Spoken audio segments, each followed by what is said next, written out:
So, a while back, and it really was a while back at this point, but a while back I put out this video called Chess But Good, in which I present what I call this revolutionary new chess variant. If you haven't seen that video, I highly recommend you watch it first. There should be a link in a little card or in the description, because what you're watching now is the code review for Chess But Good. I've been meaning to make this for a very long time, but I haven't really been working on much of anything since my last video. But yeah, so if you've seen my previous code review videos, those sort of spun out from the Mario Odyssey things. Like I did those Mario Odyssey projects, but I didn't release the code. And a whole bunch of people were asking me, hey, Pieman, when are you going to release the code?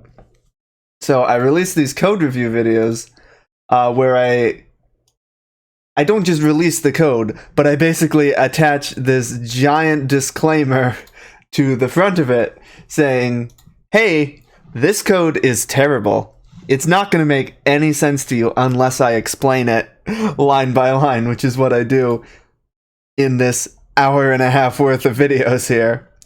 And also, I have this big 5-minute disclaimer at the top saying, hey, this code is terrible. You shouldn't use it to learn how to code, if that's what your aim is. Chess But Good, I sort of see having the opposite effect. The code here is actually, it's not the best written code in the world. I'll go ahead and say that. It was written in like the span of a few hours while my friends were off at dinner. But it's reasonably easy to read, to follow. I think it's and so I kind of want this video to be sort of a source of inspiration, if you will, for people who are learning to code or looking to get into coding, that sort of thing. Or if you're just the sort of voyeur who likes looking at other people's slightly messy code, then this video should also appeal to you. Because what I like about Chess But Good, so the whole joke of this video, well, there's two real jokes in this video. It was almost April Fool's. I'd been working on this video for like a month. If I had thought it out properly and had actually planned, I could have released it on April 1st. But anyway, the two main jokes in this video. The first is that the game is called Chess But Good, but it's not actually that good. Here are several paragraphs explaining why if you need that. I'm perfectly aware. I think it's fun. Chess But Good is kind of fun to play. But it's not replacing real chess anytime soon. The second joke, though, is this whole thing that is on the screen here right now, where I basically describe this big 10-minute long process of rolling these dice over and over again to place chess pieces on the board to generate a random board, and then punching that board into an iPad to let the chess engine evaluate it, and then repeating that entire process 100 times until you find a board that is balanced enough to be a proper good chess board.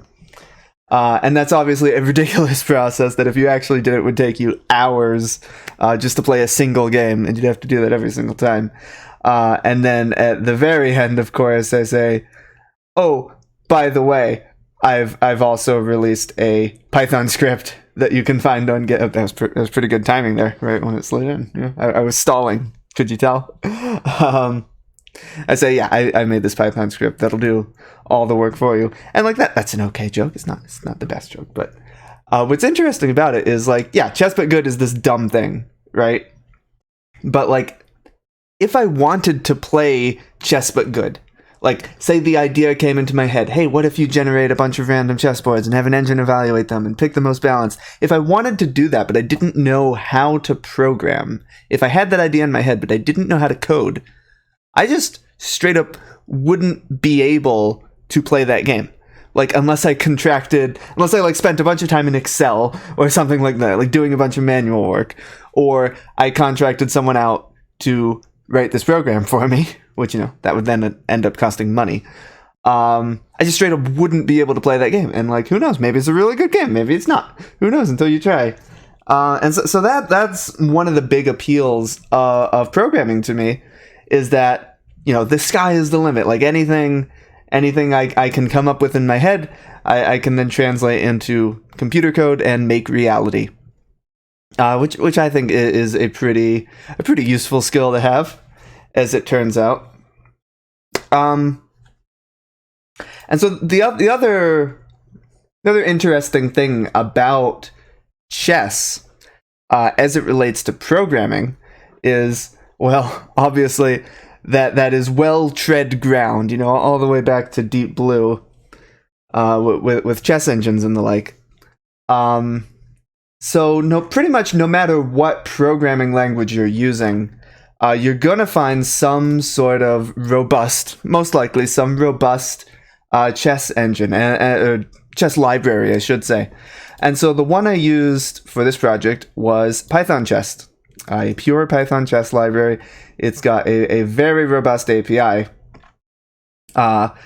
which makes it very easy to do chess-related projects in Python.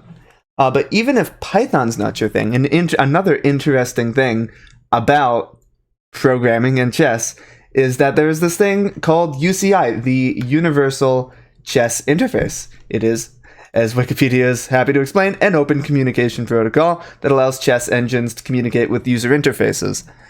That's what it was designed for. It was designed for people like making their own chess GUIs. But of course, you don't have to interface with a chess GUI. You could interface with a Python script or what have you. Which is what I did for this project. And so, you know, lots of different chess engines, including Stockfish, which is what I used for this project, will implement the Universal Chess Interface. And, you know, that's what a lot of programming is. I've seen people describe programming as just digital plumbing, right? You're just taking one service and you're wiring it up to another service. And these days, that's usually over the web, using APIs and the like. But in this case, you have two applications running on the same computer. You can do it using the Universal Chess Interface. And that can just be a black box to you, you know? Python Chess implements the Universal Chess Interface on its own, so it can interface with any chess engine that also does that. And that's another big appeal of programming. I've probably mentioned, I think I've definitely mentioned this before on my channel somewhere. It's just, I really love the idea of hooking two things together. And that's really what programming is a lot of the time. Like, I remember as a kid going on Google and typing in just nonsense like, how do I connect my PS2 to my GameCube? Right? Like, I have no idea what the end result would be there, but I just love the novelty of taking those two discrete systems and connecting them together. And that's what programming really enables. So anyway, all that monologuing out of the way, let's take a look at the actual code. Now, there's a lot of code here. There's 250 lines of code. But actually, a lot of this code relates to the animation. So if you remember from the video, I had like this animation. This is the big one, where you have all these different board images and stuff and stitching them together. That's what a lot of this code is doing. It's just generating those boards or generating this big mosaic. And that stuff's interesting in its own right, but this video is already far longer than it needs to be for such a simple topic. So I think for the actual code review, I'm just going to be looking at the code that implements the actual algorithm that I describe in the video. The thing where it's like you're rolling the dice, placing the pieces, generating 100 boards, picking the best one. And so we'll start here at main, and you see I have all these different methods that correlate to all those different animations and stuff. But the one that actually, the original one, is this one, find good board. And that, you'll see, is actually a pretty short method. Some of these are like branches for if you have the animation flag enabled. Some of them are just print statements. So let's just go through it line by line. Shouldn't take too long.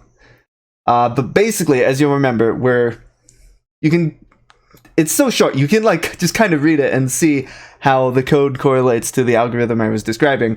We're generating 100 boards, evaluating their score.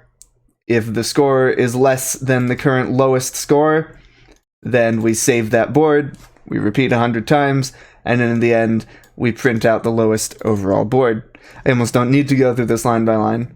There are a few things to note here. First, I'm saying we just set some arbitrary high value for the initial value. It's not necessarily the best way to do that sort of thing, finding the lowest value, but for this simple little one-off thing, it works just fine.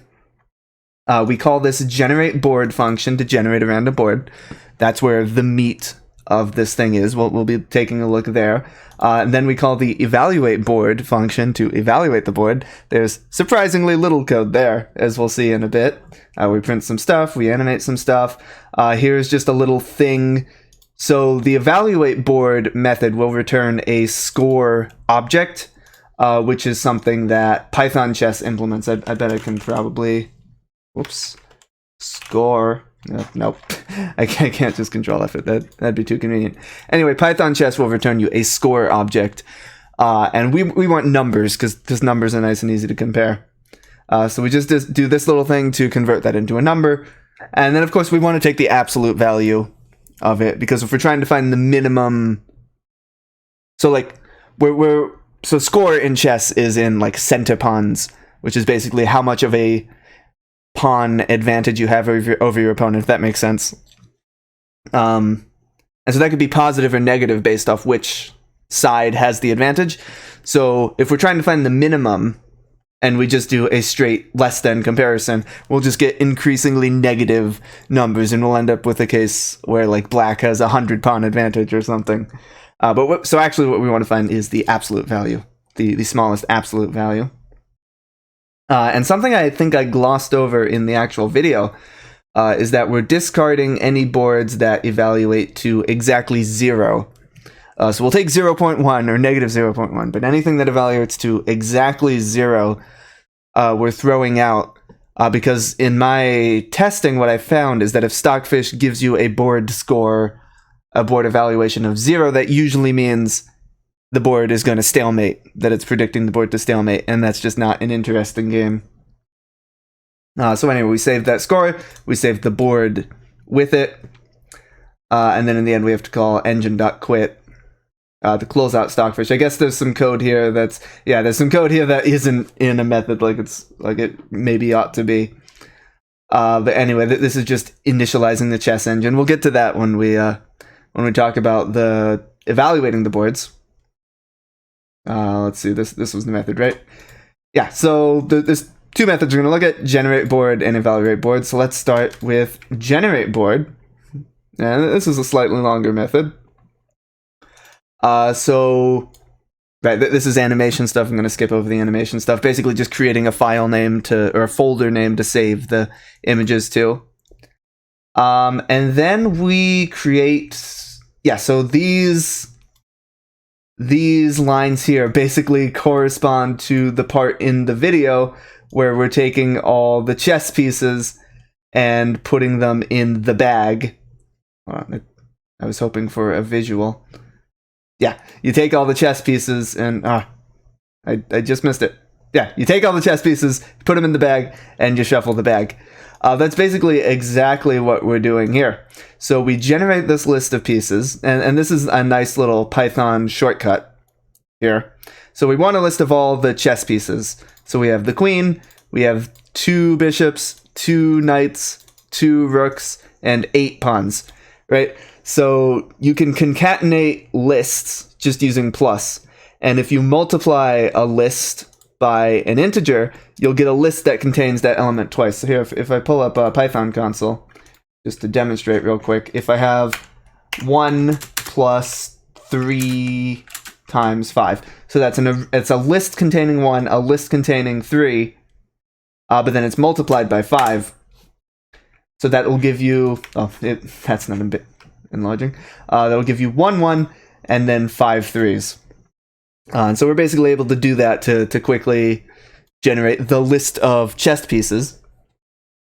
I could have written them out, but, nice little shortcut there. Then so we need the white pieces and the black pieces. Oh, and the king is not here, because the king is, remember, we don't put the king in the bag, we place the king separately. if I was writing this today, I'd probably use list comprehension instead of the map function. But basically, we take each piece. I wonder if it'll. Yeah. So this constructor for the piece class, again, this is in Python chess, takes a parameter for the color. Why does it let me pass true or false? That's strange. You'd think it would be taking a color object. Oh, color is Boolean. Yeah, I guess that makes sense. Color just has two values, so internally it's implemented as a Boolean. So yeah, so I guess white corresponds to true and black corresponds to false. And then we have a list of white chess pieces and a list of black chess pieces. We concatenate those two lists, and then we shuffle them. And now we have a bag of all the chess pieces except the kings. We initialize a board, and then we call this add kings function, and we pass in the board, and that does the first step of the algorithm, where you place the two kings. It should play the little end. Yeah, you place the two kings randomly on the board. So we'll jump into that method in a bit. Let's just go through this high level. There's some animation stuff here. But basically, we iterate. Again, if I was doing this today, I'd use enumerate or something, but whoops, deleting all my code. But anyway, we iterate from I from 0 to the length of the list. We find a valid square. If the square exists, if we have found a valid square, then we so we take a piece out of the bag, place it on the board at that square. So square, I guess, is just an object in Python Chess's API. We do some animation stuff, and then yeah, this is the part where you break out the D10, and you roll. Once you've placed 25 pieces, then you start rolling the D10, and if you get a 1 or what have you, then you stop, and so that way you can get you always have plenty of pieces. But you might have a different number of pieces, just to keep you on your toes there. And then in the end, we return the board. Not much going on here, so we can start diving into these other methods, like add kings. Oh boy, why is this method so complicated?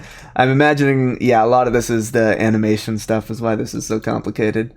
So yeah, you pass in a board. And so board has a default value of none. So if you don't supply a board, if you don't pass in a board, it'll generate a board. I don't know why I bothered doing that. Some animation stuff.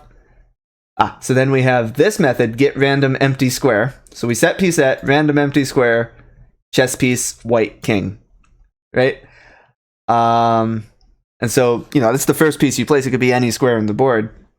For the black king, though, first we create this black king object, but then we have to find a valid square, because if we just place it randomly on the board, it might be on top of the white king, so we could do this get random empty square, but then it could be next to the white king, and then you'd have the white king and the black king mating each other, which, that can never happen in real chess, so I don't even know what that would be. I imagine just Stockfish would cry, but also that would just not be a game, right? So we have to call this find valid square method, and we place the black king on that piece, and then we return the board. Again, all this animation stuff we're skipping over. So finally we can, well, first let's look at get random empty square. Random.choice, get empty squares. Get empty squares. Let's see. So this returns a list of the empty squares.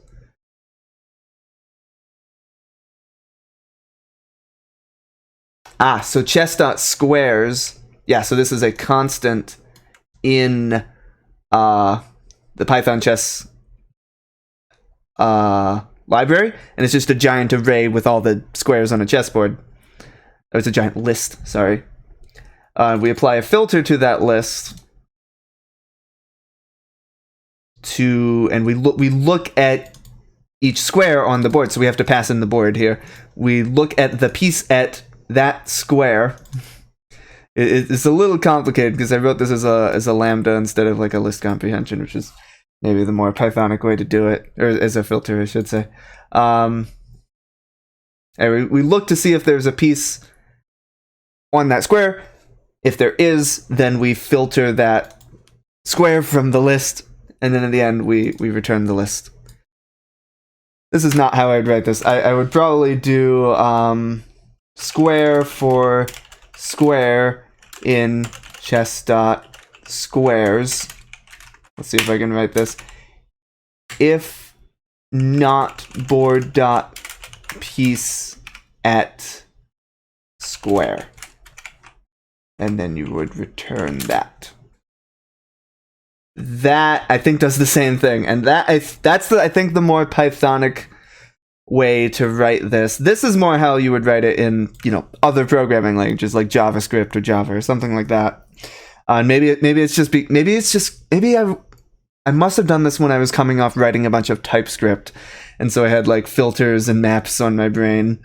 When really the more Pythonic way would be to do it in a list comprehension like this, which I think reads easier, because you look at this and you have to your eye has to dart back and forth okay, so I list, filter, lambda, none of those words mean anything until you get later in the line and you're like, okay, filter, what are we filtering? We're filtering over chess.squares. And then how are we filtering it? We're filtering with lambda s. That's just meaningless. So we're looking at board.piece at s is none. Yeah, anyway. Or even, actually, if I wanted to do it, I could say if board.piece at square is none. Yeah, that's probably the better way to do it. When you read this reads like a sentence. You end up repeating the word square a lot, but you end up saying square for square in chess.squares if board.piece at square is none. So it's all the squares in chess.squares if the piece at the square is none, if there isn't a piece. It's not like English, right? Python is not trying to read exactly like English, but I definitely think this style of writing code reads a lot better than this. Anyway, where were we? Right, we were fine. Right, that was get random empty square. All that was just get random empty square. But then we also have this find valid square. So this probably could have been a list comprehension, but it's such a long thing. I think I just broke it out into a for loop. So it looks like we're building up we start with this empty list, and then we're building it up by adding all the valid empty squares. Yeah, so we call the get empty squares method that we were just looking at before. We create a copy of the board, and this is always something you have to be mindful of when you're working in, object-oriented programming languages, I should say. When you're passing in objects by reference, as we are here, we're passing in a reference to this board. So if we start doing things like placing pieces on that board, anything else that uses that board is then going to see those pieces that we're placing. So that's something you just have to be mindful of. Fortunately, this board object has a handy-dandy copy method that creates a copy of the board. So we create a copy of the board. And that's maybe a little slow to do it that way, to create an entire copy of this object. I guarantee you this is not the slow part of this program. The slow part of this program is going to be coming when we call Stockfish, when we call the actual chess engine. So I am not even remotely concerned with how slow this Python code may or may not be. So anyway, and then on the copy of that board, we place the piece. So we pass in the piece we're trying to place, and we're iterating over the possible squares. So we try placing that piece at the square, and then again, quite handily, Python chess has an isValid method that checks a bunch of different checks. It's not as thorough as like a chess engine would do, but it does basic things like, actually, I'm not sure the whole list of what it does. Oh yeah, see, they in this other piece of documentation, they explain exactly what isValid is checking. But I think it's checking things like, do you have a pawn on the farthest rank? Like that would be an invalid chess scenario because that pawn would have promoted by now. So anyway, if that is valid, then we add that square to the list. And so here we're checking, did we find any? In which case we return a random square from the list that we've generated. But if we haven't found any, then we return none. And you can see here I've added a type hint. Python, of course, is a loosely typed language. So type hints in Python, they don't work like types in Java, where like if I declare a method in Java is going to return something, then that method has to return something. And if it doesn't, it has to return what I say it will. And if it doesn't, the code isn't going to compile. Whereas in Python, type hints are more just a handy thing. For example, if you're using an IDE like PyCharm here, the IDE will look at your type hints and it'll be able to give you things like autocomplete, or it'll say, hey, you're returning the wrong thing here. And it's also helpful for anyone reading your code to see what they should expect from this thing. So in this case, we're returning either a square or none. And so in the Python typing system, that is represented as optional square. So it's either a square or it's none. And I think that's actually just about it, right? We're generating boards. We're calling find valid square. If we successfully found a square, then we place a piece there. Otherwise, we just, cry. And then so that was generate board. And that was being called, oh god, I'm gonna have to figure out where we were. Find good board. Right, so we call generate board, and then we call evaluate board. And evaluate board, you'll be pleased to see, it's just a 3-line little method. But like I said, we did initialize some stuff up here. So we create this engine object, and that's a thing in Python chess. It's a simple engine, and you'll see it's using UCI, and we pass in the path to Stockfish.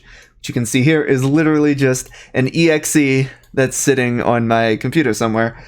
I did also try running this script in Linux using the Linux version of Stockfish, and it works exactly the same. You just pass in the path to a Linux binary. We configure the engine to use 7 threads. I've got an 8-thread CPU. I figured leave one for, the rest of the computer. Give Stockfish 7 threads to work with. And that's all the engine setting up stuff. So then here in evaluate board, we call engine.analyze. And that's just a super simple method. It takes a ton of that scrolled weird. I've lost my place. It keeps scrolling weird. I don't know what's going on there. Anyway, analyze takes in a bunch of parameters that lets you configure how you want the engine to analyze. In this case, whoops, bang the mic there. In this case, there's not much. We just pass in the board, and then we give it a limit. And so the limit, this is a special type of object. You can see there's different types of limits. So you can say time, you can say depth, which, if you think about like I'm getting a bit into the weeds here. If you think about the oh god, I just added a bookmark.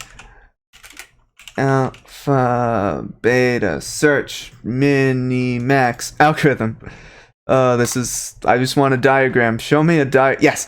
Okay, so if you think about the way getting into the weeds here, the way the chess engine actually works, it's running like a mini-max algorithm here, where it's exploring this search tree for the various possible chess moves. It's not doing that in a dumb way, though. It's pruning the moves that don't make sense, blah, blah, blah.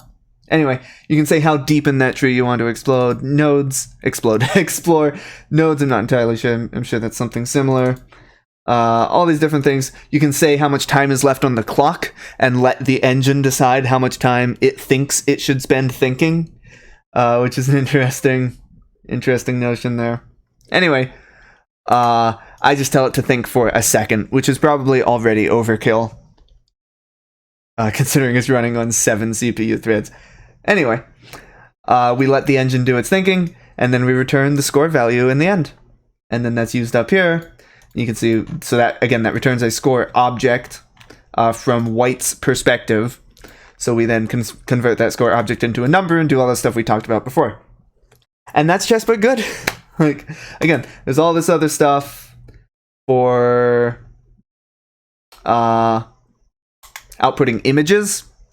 That was a big part of the thing, is you want to be able to actually see the board in the end.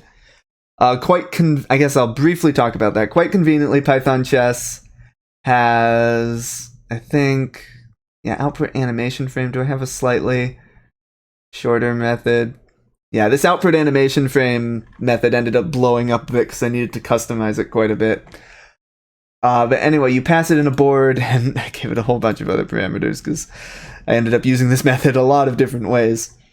Anyway, I'm not going to go over all the details here. But basically, you pass in the board, and then, let's see, where does it happen? Where does SVG get created? Or where does board get used? Maybe that's the better place to check. Yes, here. So Python Chest has a very convenient SVG. It'll generate SVGs of boards. And the nice thing about SVGs is you can just pass in arbitrary CSS. And so that's how I'm styling the boards, if you'll remember from the video. All the different boards have these random color schemes. And so that's all happening up here. We just pick a random hue. So we're using HSL color space, I guess, here. So we pick a random hue. We pick a random saturation between 40 and 90. And then we pick a random lightness value for the dark squares.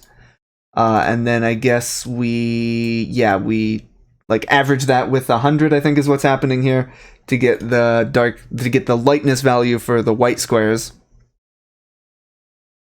And then we save that into a string, so that then we can pass that string into the CSS here. And I wonder, I think, oh god, there's so many folders here. If I open up one of those SVGs, yeah, you can see here, so it looks like PyCharm's SVG preview is, you can see how that CSS got injected here. But it looks like PyCharm's CSS preview is not actually respecting that color scheme. So I bet if I open this SVG in Chrome, see, in Chrome, it displays with the actual proper colors.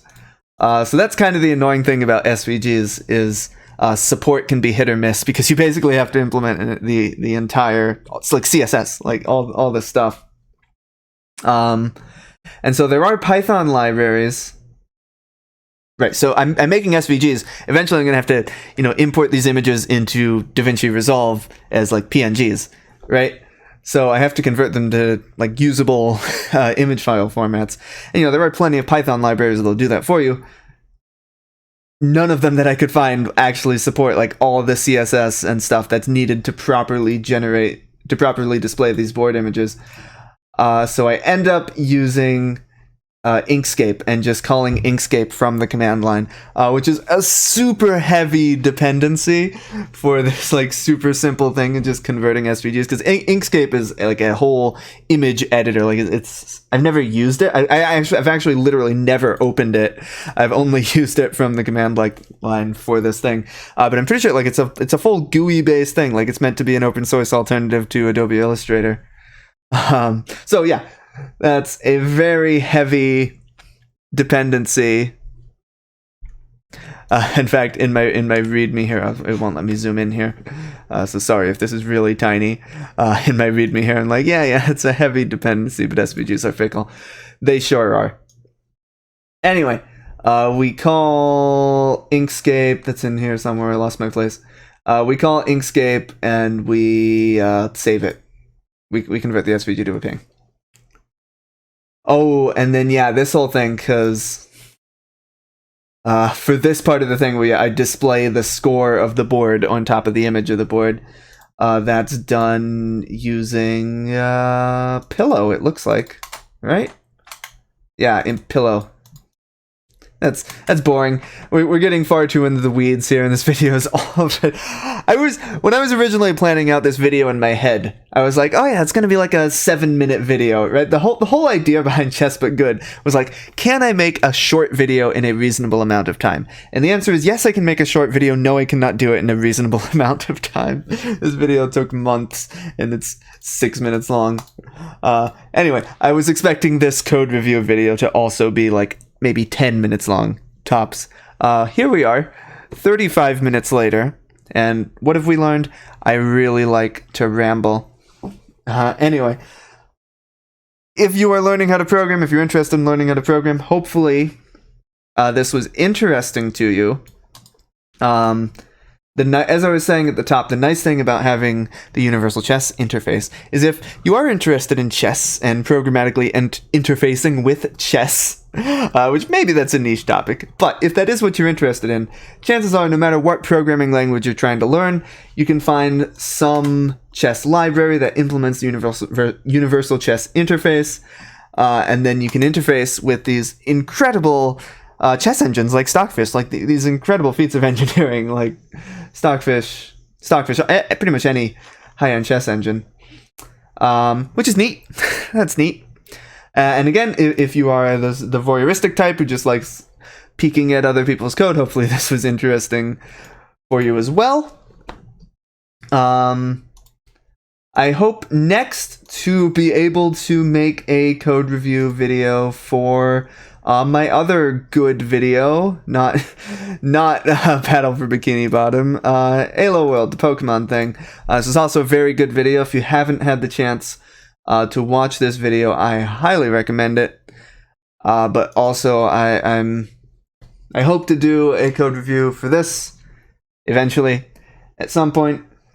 And then sometime after that, maybe I'll make another video someday. Definitely subscribe if you want to see that. I've got a Google Keep checklist with like a big old list of video ideas, and I haven't really gotten around to any of them.